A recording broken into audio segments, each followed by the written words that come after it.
Croyez-vous que ce couple est le couple de la photo? Quel couple? Non. Non. Non, je ne crois pas. Je peux regarder à nouveau? Vraiment? Je ne crois pas. On dirait. Non. Je crois que non. C'est vous? Vous êtes très différents. Pourquoi? Quel miracle de Dieu! Félicitations, vraiment.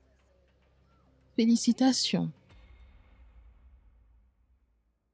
Je sais que ces photos sont impressionnantes, mais elles représentent la réalité de laquelle nous vivions. J'avais mon travail, j'avais mon emploi et j'avais une famille. Mais j'ai commencé à connaître des personnes qui étaient impliquées dans le vol, le trafic. J'ai commencé à voler et j'ai commencé à trafiquer. Mais ce qui a fait basculer ma vie pratiquement, je veux dire, en phase terminale, c'est le crack. Parce que le crack m'a emmené au point de vivre dans la rue, à devoir voler tous les jours pour pouvoir maintenir mon addiction. Et quand j'étais déjà dans la rue, j'ai rencontré Jessica, qui était dépendante du crack comme moi. Et pour en arriver à ce point avec les drogues, quand j'avais 12 ans, j'ai rencontré un homme de 48 ans qui était trafiquant et je suis allée vivre avec lui et j'habitais avec lui et il m'a présenté les drogues. Et là, sur cette photo, vous pouvez voir, c'est dans le quartier du crack. Je suis arrivée à ce point et là, c'est quand cet homme a été arrêté et j'ai continué ma vie et je suis restée dans la rue. Je dealais déjà et j'ai rencontré Rodrigo. Nous avons commencé à dealer ensemble, mais il préférait voler plutôt que de dealer et nous avons commencé à voler ensemble. Au lieu d'être un drogué, c'était un drogué et une droguée, c'est-à-dire un couple de drogués. Je l'agressais beaucoup. J'en suis arrivé au point de la traîner par les cheveux. Parce que je l'avais vue dans la rue et je pensais qu'elle se prostituait. Et c'est à ce moment-là que je l'ai traînée. Il arriva un jour où il y avait un problème dans un point de vente. Et là, les bandits nous ont accusés, elle et moi, de voler. Et à cause de cette accusation, nous avons été jugés par le tribunal du crime.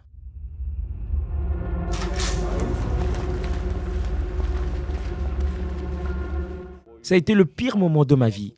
Ils nous ont frappés de toutes les façons possibles, avec des barres de fer, des morceaux de bois. Ils ont cassé beaucoup de bois sur nous. Il y avait là environ 60, 50 hommes là. Nous ne pouvions même pas voir le ciel. Nous ne pouvions rien voir. Nous ne voyions que le bois que nous tombait dessus. Jusqu'au point où nous avons commencé à avoir des fractures dans notre corps, où j'ai eu mon bras qui était fracturé. Les deux, n'est-ce pas? Les deux. Mon bras pendait, le bras de mon épouse pendait. J'ai pris une balle dans chaque main.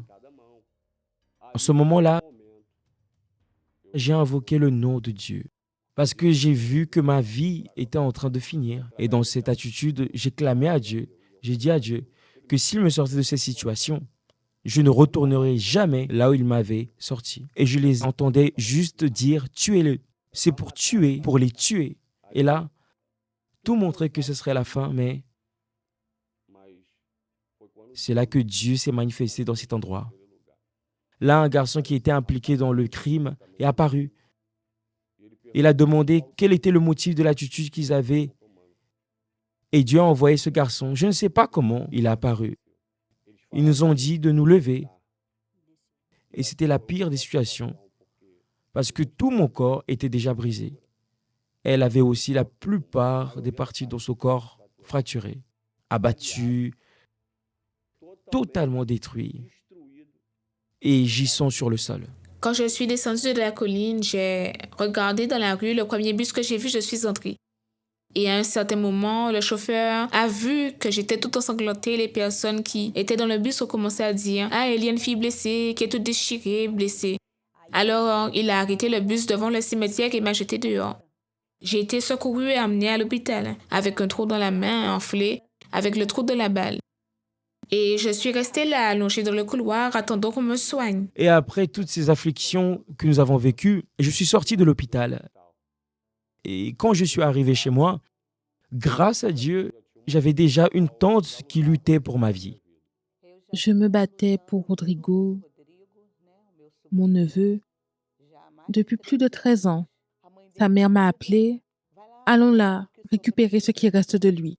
Nous sommes allés directement chez lui. Il était là, tout détruit. Il revenait de l'hôpital avec son bras cassé et une blessure par balle. Et je lui ai dit, aujourd'hui, tu vas à Dieu. J'ai accepté d'aller au centre d'accueil universel. Et là, j'ai commencé à avancer dans l'église. Et c'est quand Jessica est apparue. Et là, à la porte de la cathédrale, à l'arrêt de bus, je m'asseyais là. J'attendais que Rodrigo revienne des vols.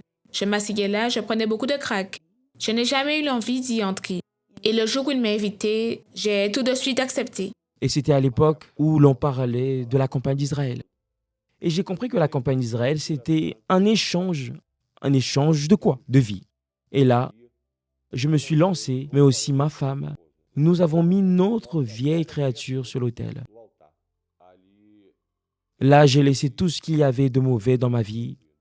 J'ai dit à Dieu que là serait la remise de cette poubelle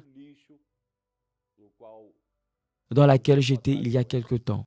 Il n'y avait pas seulement la valeur, il y avait la remise de ma vie, la vie dans laquelle nous vivons. Pour recevoir une nouvelle vie, changer totalement, se remettre, on voulait voir Dieu dans notre vie.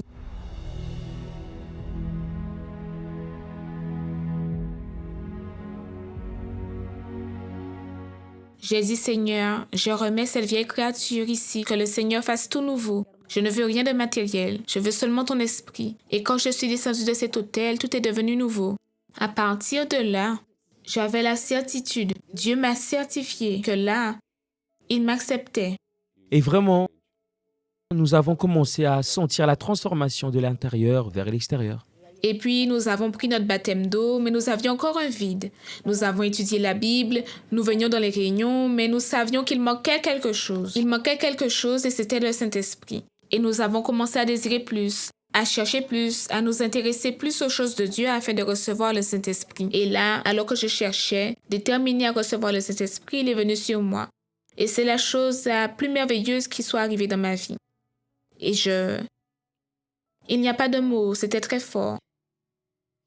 J'étais très émue parce que même en étant misérable, Dieu m'a accepté et m'a donné son esprit. Cela a été simplement merveilleux. Et pour moi, ce n'était pas différent. Parce que nous savions qu'il nous manquait quelque chose à remplir. Dans le jeûne de Daniel, là, le Saint-Esprit est venu dans ma vie. À ce moment-là, je voulais juste louer Dieu parce que c'était merveilleux. Et je garde cette parole chaque jour de ma vie. Cherchez premièrement le royaume et la justice de Dieu, et toutes ces choses vous seront données par-dessus. Et aujourd'hui, ma vie, c'est cela.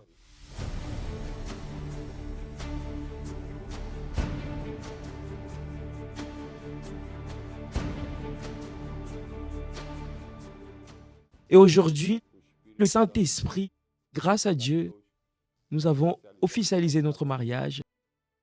Nous avons officialisé à la mairie. Et aussi, nous avons officialisé sur l'autel. Le principal. Le principal, c'est la bénédiction de Dieu sur notre vie. À tous les deux, et grâce à Dieu, nous avons maintenant notre travail. Dieu nous a bénis dans tous les domaines de notre vie qui étaient détruits. Aujourd'hui, les personnes qui ont vu la situation dans laquelle nous étions, aujourd'hui, nous n'avons pas besoin de dire grand-chose.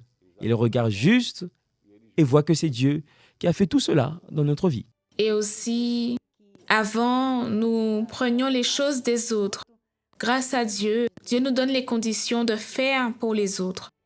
Nous faisons partie du groupe d'évangélisation et c'est le groupe de l'Église dans lequel on s'est le plus identifié. Avant, nous étions aidés. Maintenant, on aide les personnes. Quand je les regarde aujourd'hui, je vois un miracle de Dieu.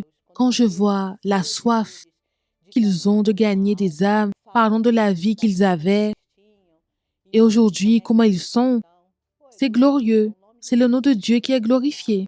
Je regarde cette photo cela me donne envie de parler à tout le monde que Dieu est capable. Là, je vois des personnes qui, pour moi, n'existaient plus parce que ils existent juste pour ça, pour montrer aux personnes ce que le Saint-Esprit peut faire dans la vie de chacune d'entre elles. Ne désistez jamais de votre famille. Quand quelqu'un dit « Ah non, ce n'est pas possible », c'est là que c'est possible. Dieu a dit qu'il n'est pas venu pour ceux qui se portent bien, mais pour ceux qui sont malades. Aujourd'hui, je loue Dieu pour cette opportunité de nous avoir acceptés à travers cette remise que nous avons faite de notre vie. Un échange. Nous avons donné notre vie pour, oui, avoir le Saint-Esprit.